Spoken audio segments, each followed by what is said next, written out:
How you doing, Matthew? I'm exhausted. How are you? I like your background there, and I like that beard. Oh yeah. How you been? Looking good. Long time no see. Yeah. Oh shit, man. It's been a long minute. As A year and a half? yeah, man. This has been a shit year. Yeah. To put it really, really mildly. Enough said. Let me set this up. I have some questions, and I don't know how much time you have today, or how much time you've devoted in your day. But the hope is not to take up too much of your time, and just to congratulate you first on being the American River Review Distinguished Author for the 2021 edition. Hell yeah. I mean, I actually have a lot. I mean, I can sit on the line for pretty much as long as my battery goes. I don't really have a lot going on today.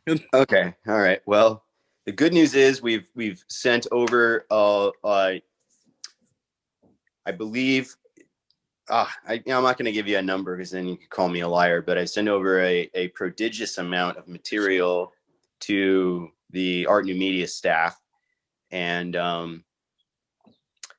they are working tirelessly to start doing the layout. And so we're kind of in a good position considering it's December 4th, and they are now basically moving the pieces into and I mean essentially typesetting it for our digital magazine. So it should be ready to go in 2 weeks, and then from there we're going to move it for the first time at American River College to our main webpage. So it will have a nice little spot. It will have like the American River Review corner, and it will have a nice link, and it will be the new edition. And then I'm going to use spring semester to begin archiving all of our previous, at least my goal is to take the last 12 years and have all 12 years hyperlinked on the webpage. That way it's free in the public domain and gives us some, sort of advertising for ourselves and using the college in a way to sort of advertise us. So it's going to be cool. That's a really good idea. It never occurred to me to even consider putting it on or trying to get it put on the main page. I did some this is just ridiculous, the process I went through. So for one, it takes forever to get a hold of academicians for some reason when they're, especially in a time of COVID. I'm old fashioned. So if I'm going to apply for a job, I show up dressed up with a resume in hand. I don't fuck LinkedIn and all that bullshit. You know what I mean? It's like, I don't know about you, but it's like, genuinely, you get hired, you walk in and the person's like, all right, do I have to go through all the bullshit of searching online and all that? Or can I simply just talk to this guy for 15 minutes because I have the time? So I don't know. In the old days, I would just walk across campus, but now it's a matter of emailing them, contacting them, waiting 2 weeks. Finally, they get back to you. And I talked to this guy for an hour in Art New Media who runs the web page development for students. And I told him my idea, and he goes, In short, my students are doing rudimentary coding. And even the most advanced students at like Sac City College, because they offer like a fourth semester coding class there. He's like, I'm doing C++, HTML, basic coding stuff. But Sac City wouldn't even be able to do it either. He goes, you need to hire someone. And I go, oh, I got like a $3,000 grant. And I heard him like calling Nobu to make reservations. Oh, $3,000 didn't get you far, man. I go, yeah, I figured that. He goes, you need like 30. And I go, ooh, that's not happening. He goes, so just, if I were you, I would do this and that and the other thing, maybe find an intern who's willing to do it. And so I did all this work. Then I got the idea to call up the public relations director at ARC, and his name's Scott. And I said, "Hey, Scott, can we just get space on the web page?" He goes, "Yeah."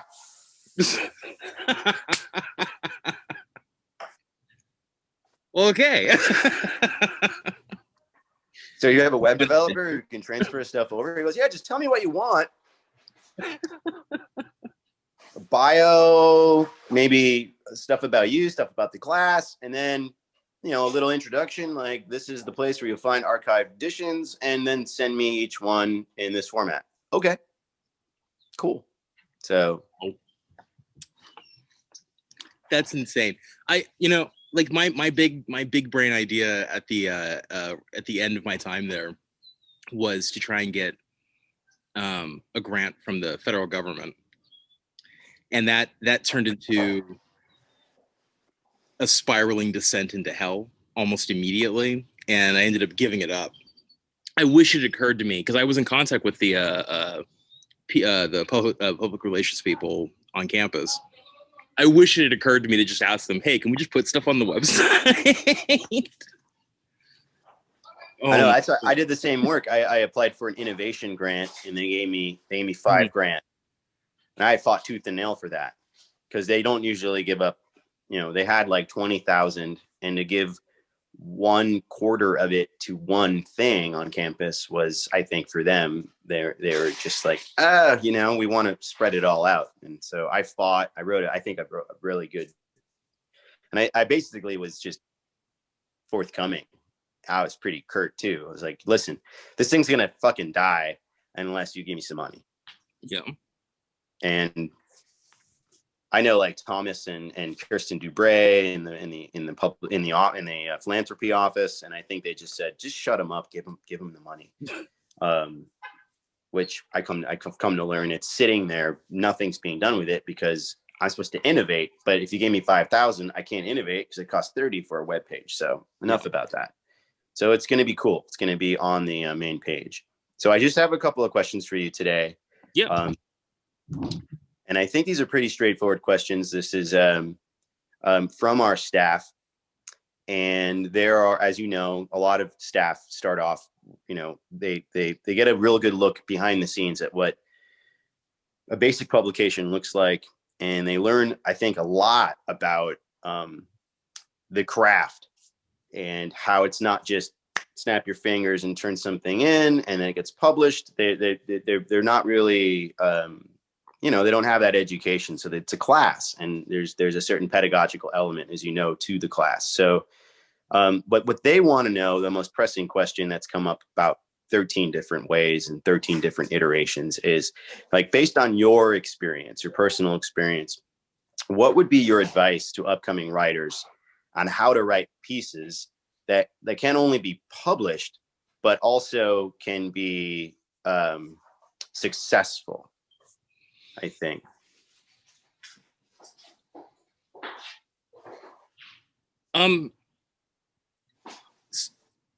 So the most important thing that I try to get people to think about is that writing poetry in particular, but really anything, is to remember that at the bottom you're making a chair. That's my kind of mantra. Is, like, don't get confused. You're not communicating some deep spiritual expression, at least not at first. That shouldn't be what you're concerned with. Your concern should be to make a chair that someone can sit on. Right, I think of writers as fundamentally technicians. It's not about self-expression. It's not about communicating your feelings. It's about making a thing that actually works. Spurgeon has a really good line on this that I remember he told me early on. Even if you write a bad sonnet, if you write a sonnet correctly, at the end of the day, you have a functional poem. It can be bad, but you have to learn how to do it before anything else happens. So things like, I always recommend people to learn how to scan for meter, understand, like, just the nuts and bolts of how to describe the actual formal features of a poem, how to understand in, you know, if you're doing creative nonfiction or you're even just essay writing for your English class, understand how an argument is actually built, right? Remember that it is a technical craft. And then start worrying about things like ideas, or expressing interesting conundrums and all that. First, learn how to make the chair, and then work your way to trying to make a throne, right? Like, give me a stool first. Yeah. And I don't know, for whatever reason, in my experience in high school and in junior high, elementary school, it's not explained that way. Poetry is always framed as, you know, there's this deepness that's happening. And I go, yeah, there is, but that depth is an emergent effect from these basic mechanical things that are happening. And first, you have to understand those basic mechanical things. I don't know if that answers the question exactly. It does. It does indeed. You mentioned in your answer about it sounds to me like inherent in the answer is this connection to what you've learned in school. And so I'm not switching gears, but that for me prompts a new question. When did you first sort of realize it? Was it in school? I know that you're also a veteran. And I know that you were the ship's librarian in the Navy, and that always, when we were working together, that just sounded so. Even though you downplayed it, it just sounded really fucking cool to be like, you were the librarian on your ship. Like, that's like a movie to me or something. You could write, you know, maybe that's the novel you write. But when was it that you found yourself sort of gravitating to the arts and letters? Was it early on? Was it in high school? Was it in college? Was it in the Navy? I'll shut up. So there was like a 2-stage process, right? And it starts, the first stage was high school. Well, it was kind of like a junior high to high school like process. And I'll just lump that all as one stage. And the second stage was in the military. So that first stage was, I found out in like 6th grade. So I got kicked out of this little private school that I was going to, because I was a horrible shit, basically. And there was this whole thing, and I was failing everything, but I'd read all the textbooks. And so my teacher was like, oh, it's cool. He read everything, so like he knows it all. And my mom was like, yeah, but he's done literally no homework this year. And he's failing. So I got expelled, basically, and I got sent to this public school that my sister had gone to. And while I was there, I had an assignment to write a story that used like a certain number of adjectives and a certain number of adverbs.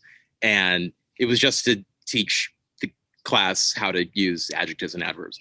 And what we found out was I really liked writing. And looking back on it now, of course, I wasn't very good because I was a 5th grader or a 6th grader or something like that. But it became this kind of obsessiveness about reading and writing, and something in it that I just really loved to do, just as an activity on their own. So that was kind of stage one, was I just kind of liked doing it. So through to when I dropped out of high school, I basically just read everything and wrote a lot of very, very bad poetry. But fundamentally, I wanted to be a novelist. I actually wrote a novel in high school. It was atrocious, and I've destroyed all I can find of it.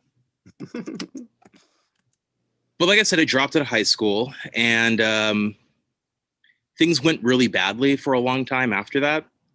Like really, really badly for a long time after that. And after a couple of years, kind of just wandering the streets of Roseville, I decided to join the military because I wanted to go back to school. So what happened when I joined the military was, after boot camp, I went back and they gave you some leave after you get out of boot camp. And I came home and I read a bunch of my stories, and I was like, the problem fundamentally is my prose is bad. And,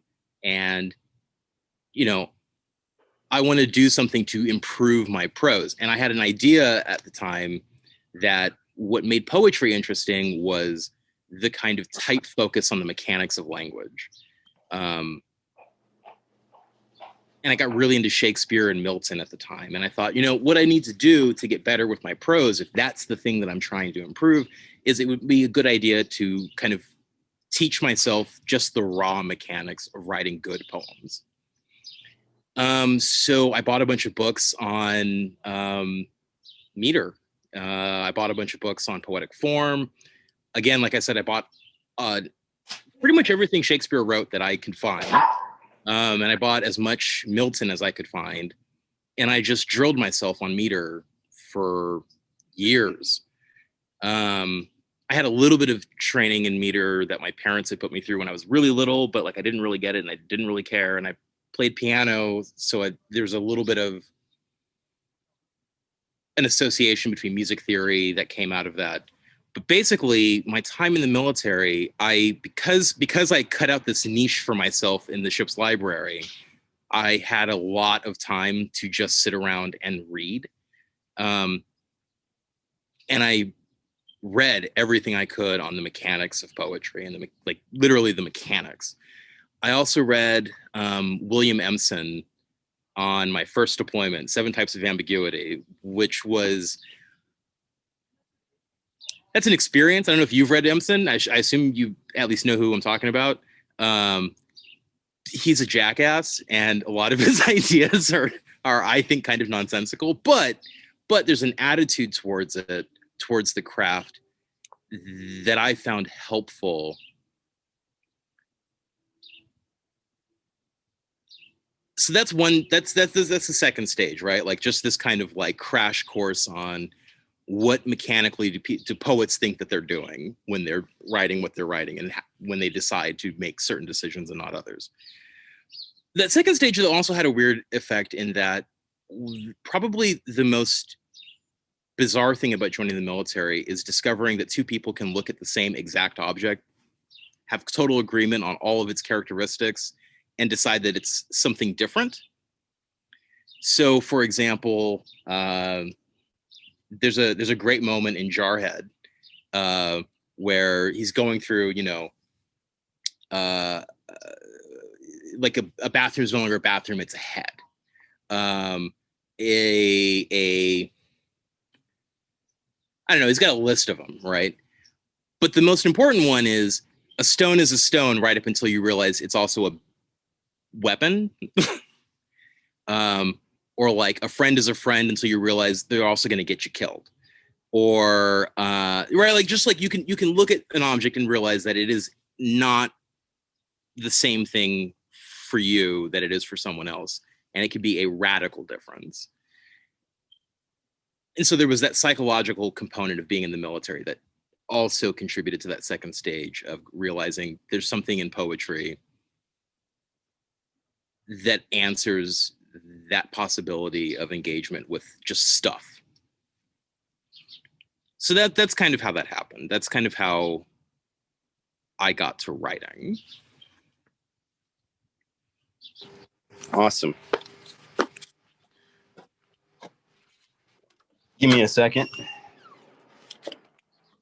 My wife is leaving. It's a Zoom world we live in now. So give me a break. And one of the best things about Zoom I've discovered is like you can be in the middle of a conversation and just like walk around. No, it's bad to walk around on Zoom, apparently. It makes people dizzy. Does it? I don't know. Then again, I'm one of those. Can I sit in the back? Oh, cool. All right. I'm going to do this from the car. Even better.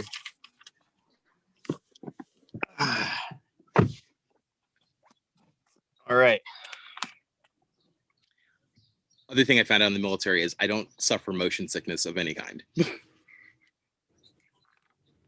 How long would you be out, like, on deployment? Or have you ever been deployed? I deployed twice. First deployment was 3 months. That was South Pac. My second deployment it was supposed to be 6 months, but we ended up spending 7 months out. That was West Pac. That was a weird trip.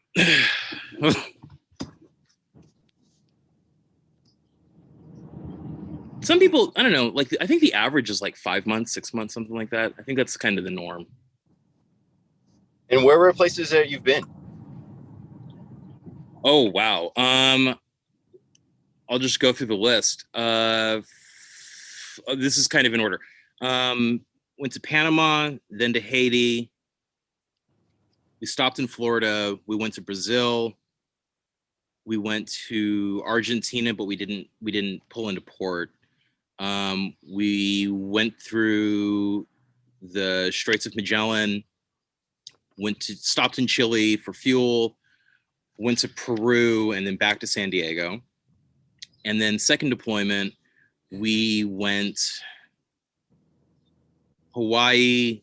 Then we got diverted to South Korea rather, because North Korea was shelling some islands, and so we showed them our cannons basically. South Korea. Then we went to Malaysia, Hong Kong, Abu Dhabi. I'm missing one somewhere in there, but I can't remember where it was. Yeah, I'm missing at least one. We stopped again in Malaysia, I think. And then it was back home. I'm missing at least two. Yeah. So that's kind of broadly where I've been. So do you think that travel, and this is a sort of a selfish question, it's not one that the staff asked, but I'll interject a question. I think that if I were to have a religion, it would be travel, to see the world, to see how other people live. And that gives me a great sense of like, that's a driver for me, you know, and it helps me to, I think it keeps me humble and it allows me to empathize with other people. And so I have like two questions. I guess the first one is more just because of the jealousy I have that you're able to sort of see the world and so many different parts of it. And the second part is if that plays like a role in your writing. Do you feel like that travel has made you a stronger student, made you a stronger writer? And the other one, just sort of side one, is what's the most beautiful place like in that travel from the ship, I should say, where you were saying, this is a fucking beautiful picture and I'm going to take a snapshot with my brain and it will always forever be branded in my brain? If you have anything like that, I can only imagine you have a few, but yeah, there are a few. Indulge me. So for the first part, I think that it's kind of an extension of what I was saying about like the realization that two people can look at one object and see radically different things and still agree that that's like the object is what it is. I think that travel,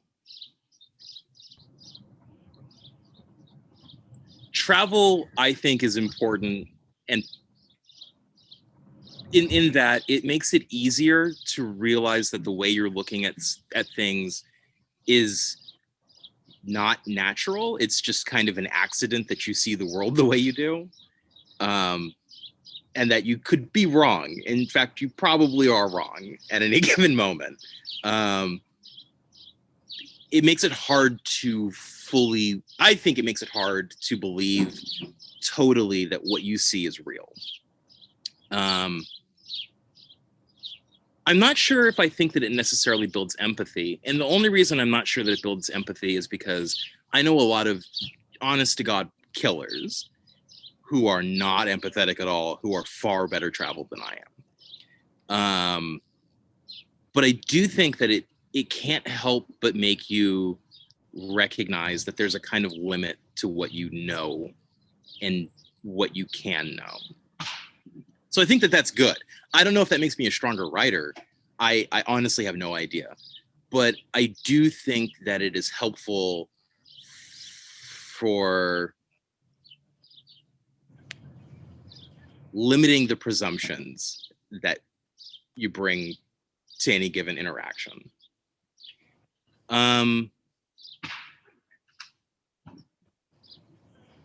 In terms of like most beautiful moments, there are several. I'm just going to go with two because of how different they are from each other. The Straits of Magellan, that was absolutely one of the most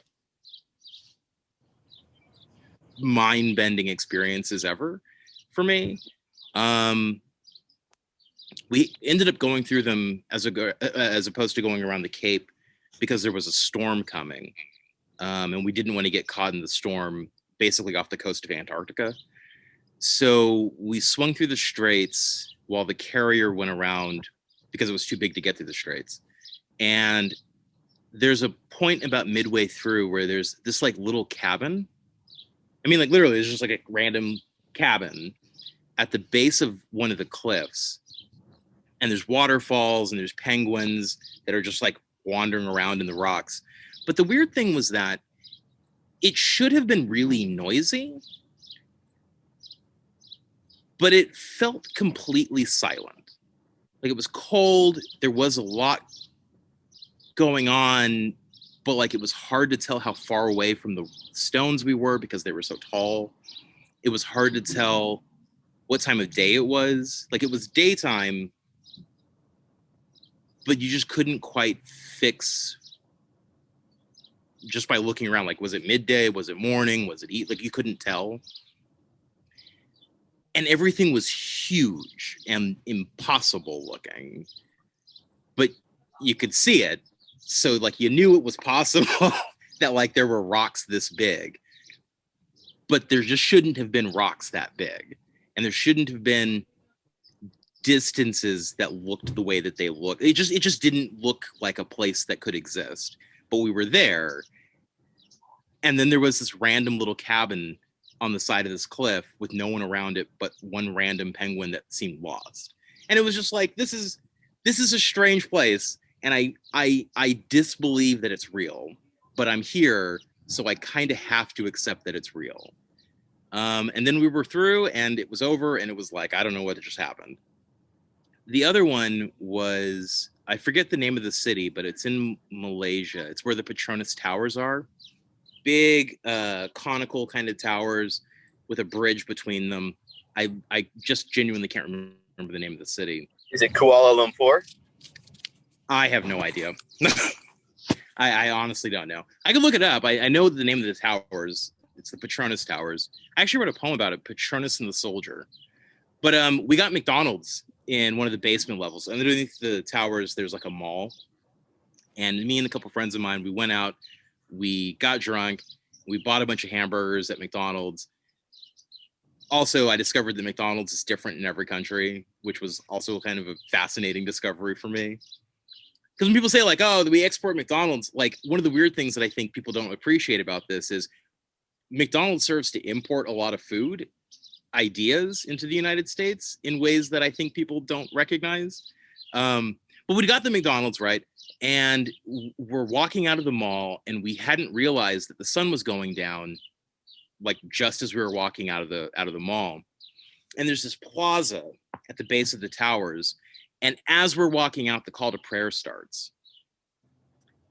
And I guess it's like on some kind of, I don't know, citywide PA system, but it was just like the call to prayer was coming from everywhere all at once at the base of these massive towers. And there's just people, everybody stops. And you have to remember, in the military, at sunset, they play taps, and you're supposed to stop where you are and salute the flag, right? So that's exactly what we did. We just stopped because everybody else stopped. It was sunset, so we all together, and everybody around us just gets down on their knees and starts praying. And there was this weird, I don't want to say disconnect, because we all recognized that something important was happening, and like the whole city seemed to recognize it at once. But me and my group were recognizing something in a sense different, but not different. It was like this recognition that there's a kind of religiosity to military ritual, but also that there's a kind of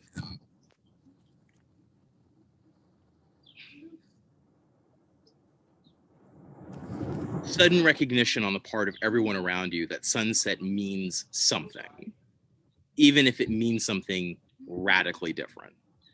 And it was a weird experience, and it was a beautiful experience because of the fact that I had never heard the call to prayer live, I guess. And I realized, like, yeah, I could see why this would bring someone to their knees immediately. Were you, this is we'll get to some questions about writing in a minute, but one of the questions students wanted to know is, and I found this one to be, out of all the questions, I got to go through and sort of pick the questions and select the questions that I wanted to ask. I got to use my power in some way, right? And I found this one to be interesting, and I think it connects, and maybe it doesn't, but I'll make the connection. They want to know what scares you most as a writer, and I'm wondering if there had to have been some moments of fear or feeling. I'm thinking of when you were away from home, or when you are in deployment, when you're in this other part of the world, that you're a human, that, you know, none of us are. I know you're a tough guy, but I know that all of us have fear in some way. What scares you the most as a writer, and do you use that in any way? I mean, everyone always wants to know. It seems so trite, I know, but do you use that fear as fuel for creativity? You mentioned Swafford and Jarhead, and I think that having with Tony about using that fear as sort of a creative outlet for him when he went home and was able to sort of reflect on his experience in the military. And this isn't all military questions, but did you use that fear? And then if you want to avoid that part, what scares you as a writer, or just as a person, I suppose?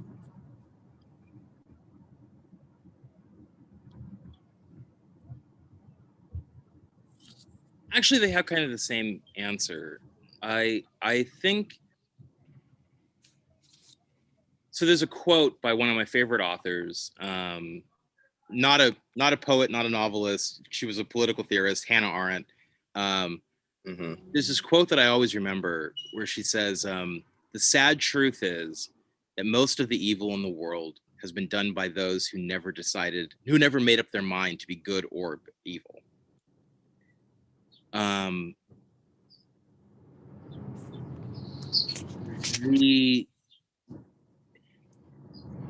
Now, this is not to claim that I think that when I write, I have some kind of ethical obligation that I'm working out. It's only to say what scares me is finding out that I'm the bad guy, because I have found at times that I am in fact the bad guy in someone's story. And I'm always afraid that I'll write something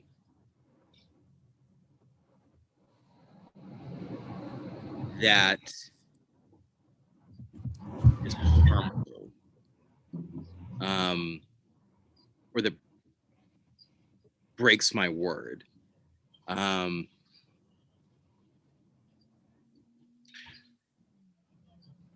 Which is not to say, again, I don't think that there's like an ethical obligation that writers have to do good and like serve justice. I don't think that. I think that you can write whatever you want, and you shouldn't be afraid to write what you want. The question is, do you know what you want? And do you know what the consequences of what you're writing actually are? And are you willing to admit if you've written something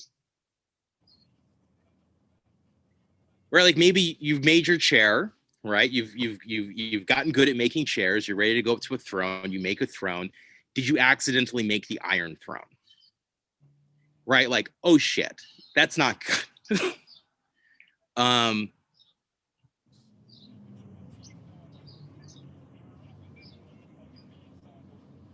So on my first deployment, we weren't intended to go to Haiti, for example, right?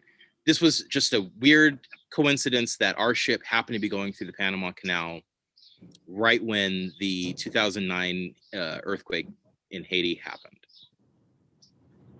And so they sent us because we were there, right? The difficulty was that, you know, if you are like me and you're sitting in the library half the time that we're there, because of course we couldn't do anything because I was on a cruiser, and their only port at Port-au-Prince had been destroyed, so we were just there for the photo op. So if you're sitting in the library in Haiti and you're curious about the history of Haiti, like I became because we were just chilling, you learn that part of the reason that the earthquake was as devastating as it is because of the history of the relation between the United States Navy and the island of Haiti, right? Like, so then you go out, you're sitting on deck, and you've got this perfectly smooth surface to the water. Blue like you've never seen blue. It would be the doldrums in the age of sail. But, you know, we've got a ship with an engine, so we can move around, and we're just kind of floating along off the coast of this absolutely devastating accident that we can't see because we can't get close enough. And then you look in the water with your buddies and you see a body float by and you go, why am I here? Like, actually, what in fact am I doing? Maybe I'm the bad guy in this story. Maybe I'm the good guy in this story.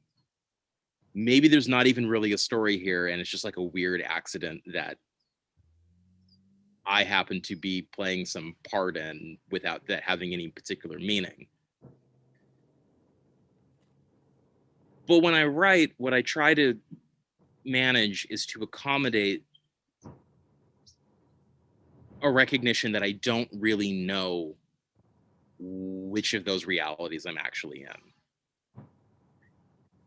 And to be as honest about the fact that I don't really know as I can be.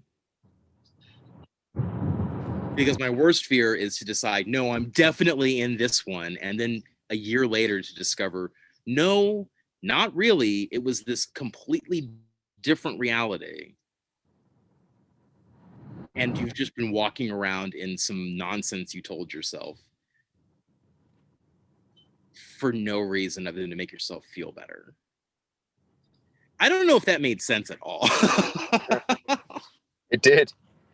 It did. I've only got a couple of more questions for you, and I just want to just pause for a second and say thanks for this honest and genuine, authentic conversation we're having on Zoom. And I just wanted to thank you halfway through and just say appreciate it a lot, yeah. Matthew. People are itching to know what your creative process is. Not a general creative process. You talked a little bit about the chair and in building that chair, and you talked a little bit about your, reading about mechanics and reading and studying Milton and others. But what is your creative process if you were to give advice to a group of students who have acknowledged you as distinguished author? Oh, that's, everybody likes prompts. I have always been a little bit iffy on most prompts, because most prompts are like, they give you like a subject of some kind and like, okay, now write about that subject. My process is usually not thematic or subject oriented, right? So my first year in the Navy, I wrote a sestina once a month. They were bad, but it was just like, I'm going to write a sestina. I'm going to write a formally accurate sestina. I abandoned that fairly quickly. For about a year, I wrote nothing but formal imitations, kind of in the, quadrivium style, where it was like, oh, here's a poem, now write something that is metrically identical. nowadays, how it usually goes is if something strikes me as odd, I try to write it down as accurately as possible in one sentence. Then, how do I describe this? Then find out what I actually wrote, right? So,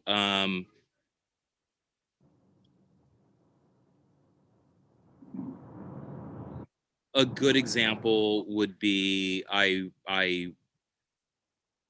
think it's a poem that you guys have that you guys are publishing. It's The Fly.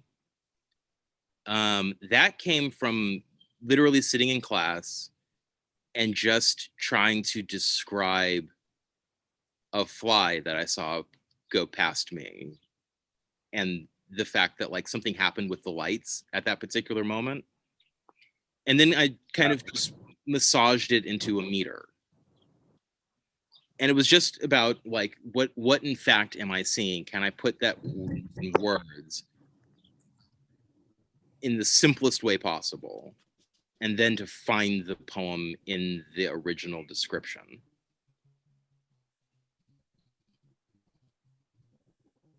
I suppose you could put it like trying to see without feeling anything in particular, and then finding out when I've tried to not feel what I actually wrote and what it tells me about what I actually felt.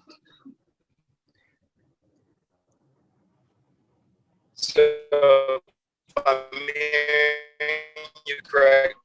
Well, you're kind of cutting out. You're kind of cutting out a little bit. It's not form first. You're like a sculpt. You're sculpting. So it's not form first. It's like you're more of a sculptor. You take your clay. Would that be an accurate description? Yeah. I actually really like that description. Yeah, like you put the material down and then you find what's in the material.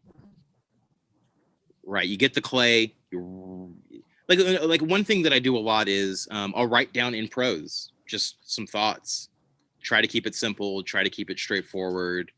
And then I just hack at it until it's a poem. And that's cool. That's really cool. Two questions for you that I think, because we don't do it for the high five-figure salaries. We like to think that we offer sort of as a network of support. But outside of your education, outside of your experience in the military, who supports you? Do you have a support network, and do you rely on that support network way in terms of your writing? Absolutely. My immediate family, so that's my brothers, my parents, my grandmother. I've got a bunch of uncles who are always there to not necessarily read the poems because they don't really care about poetry, but like to encourage me to get better at writing poems. I've got a couple of friends. When I was before the pandemic, there was a group of lawyers that I hung out with at the law school in Berkeley, who again didn't really care about the poetry per se, but who I still kind of lean on as just like support for clarifying ideas, and kind of gauging where my thinking is actually going. There's a ton of professors that have kind of carried me through. And actually, interestingly, I have a high school teacher who I'm still in contact with, who's been encouraging me to write poetry since she met me, even though I failed her class. and who's been following my work literally since before I knew what I was doing. So yeah, no, support networks are actually extremely important. At least for me. In part because, like I said, like, you know, kind of the theme I'm kind of accidentally developing is that for me, a lot of what's important is understanding points of view and what your point of view actually is, which is hard to do if you've got no one to disagree with you, but to still support you even though they disagree with you. Like, my way of thinking about poetry just won't work without a support network. Like, I used to go to Spurgeon's office during office hours, pull out a couple poems, put them on his desk and say, find fault, right? Like, find what is wrong with these poems. And that was like a regular kind of once a week kind of thing, even when I wasn't taking classes with him, just because, at least for me, like, I need that kind of opposition, but opposition that's coming from somebody who cares about me and is not opposing just because they think I'm some jackass. They're opposing because they actually think I'm wrong. So yeah, I find that I do have a support network and that I think they are central to the whole project. Cool. I mean, I could do this all day with you, but we have to put this in the magazine. We're going to probably use a QR code so that someone can scan their phone and then pull up this recording with seatbelts and single propeller planes flying overhead. How do you feel about American River College in your journey? Specifically, I mean, we know we are at Berkeley. We know that you've done amazing things there. We all are watching you from American River College. First of all, you should know with pride. Because when someone leaves American River College, we know where a place where you get in and you get out and on with your life. It's a stopover. It's a, sorry, Kansas. It's a flyover state. But we like to think that it still has that it's a milestone or it's something that means something to students. So, and if it doesn't, it's all good. But how do you feel about your experience at American River College? And if you'd like to talk a little about the review, that's also too, but just a general question about the college. I absolutely love American River College. Like, full stop, I absolutely love American River College. It is, going there was one of the most important experiences for me. So you got to remember, I dropped out of high school. I was not a very good student. I had a very rough time for a very long time prior to coming to American River College.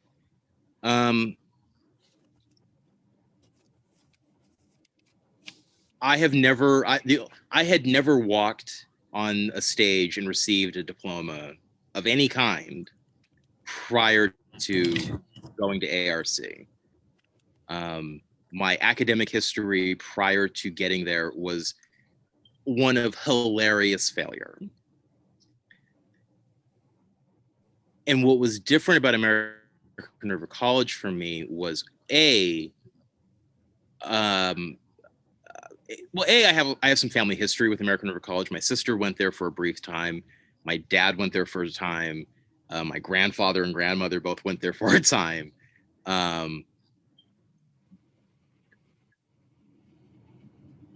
when I got there, it was like, so another thing that happened at American River College that I found out has like a long history was American River College is the first place where I had a teacher who was Black. And it turns out there's a whole history there. I'm not going to get into it. It's not really essential to my point.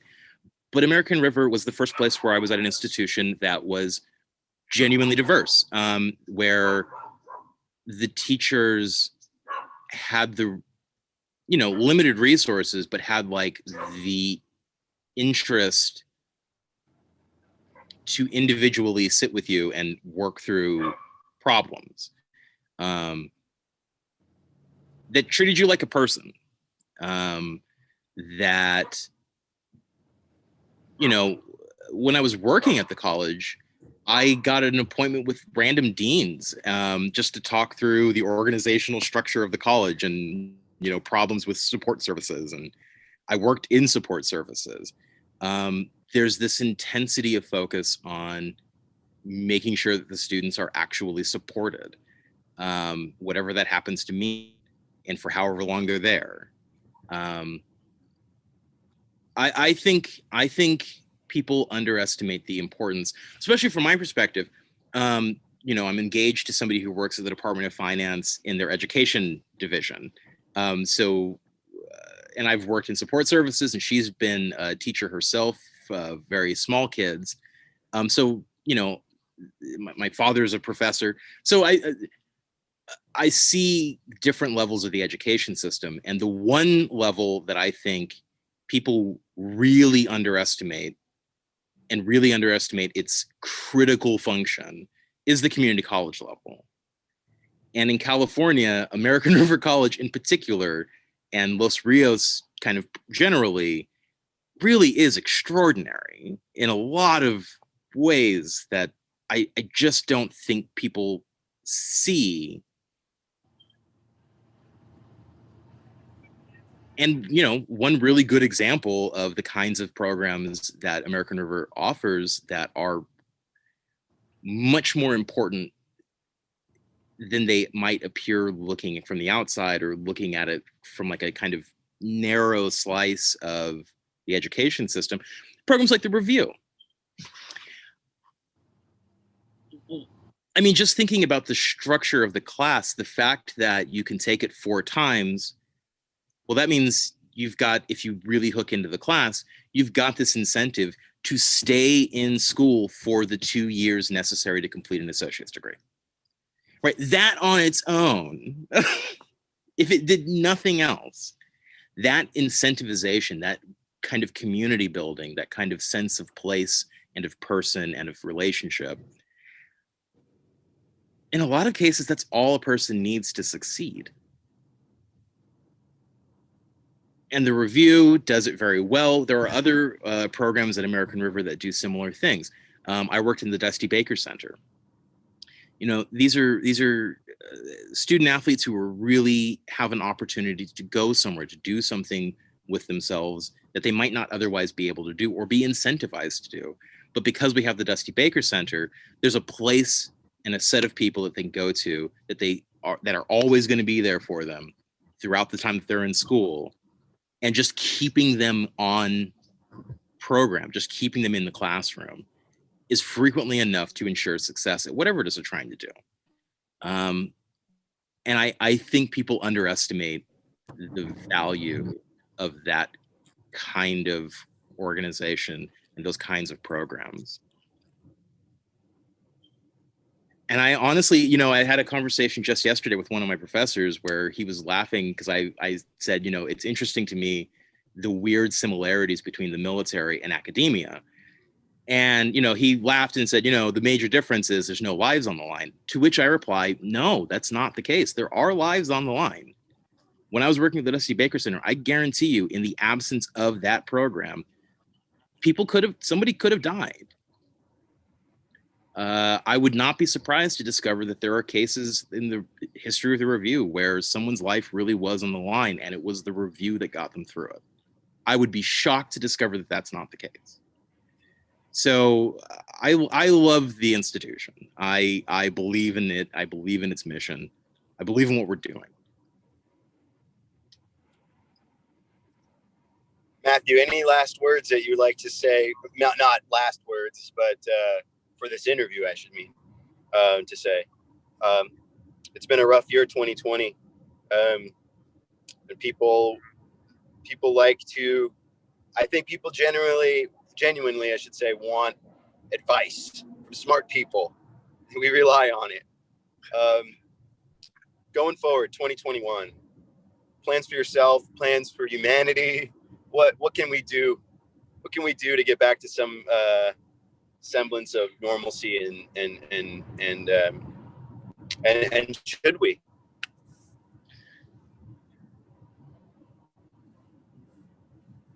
I don't know if we can or should go back to normal. I think probably we can't, and I think probably we shouldn't go back to normal. Normal brought us here.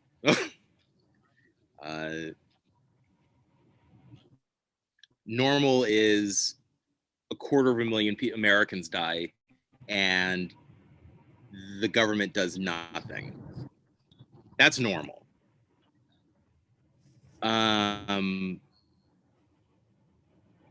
The only thing that's different is normal is now happening in people's houses here. But I've gone abroad and seen what normal does to other people. And yeah, it's 250,000 people dying and nobody does anything. Not to quote the Joker, but, you know, a troop carrier gets blown up in the middle of nowhere and nobody panics because it was all part of the plan. He's right. That's correct. What I would say, though, is, and I don't know if I'm a smart person that people should rely on, but like what I would say going forward is, to go back to that Hannah Arendt quote, the sad truth is that most of the evil in the world was done by people who never made up their mind to be good or to be evil. Like, I don't know how useful this is as like specific advice, but I always think that like the most important thing you can do is do something that is genuinely kind and tell someone that you're thankful, and do that every day.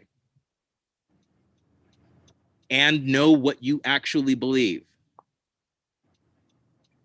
to the best of your ability. I don't know what happens in 2021. I don't know what happens in the next, I don't know what's going to happen in the next week.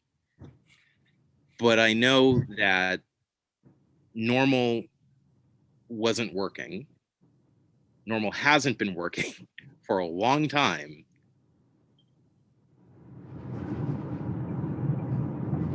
And what we need going forward is probably for people to really look around and go, what story am I actually in? What story do I actually think I'm in? And why do I think that? Have I been kind today? Have I been thankful today? That's all I can think of to say going forward. Well, if that's all you can think of, that I think is plenty. Wow, that was I really want to say I'm very thankful that you took the time today to chat with me. And this was a wonderful conversation. I know it could go on I could go on for much longer, because the two of us, I feel like we know how to listen deliberately.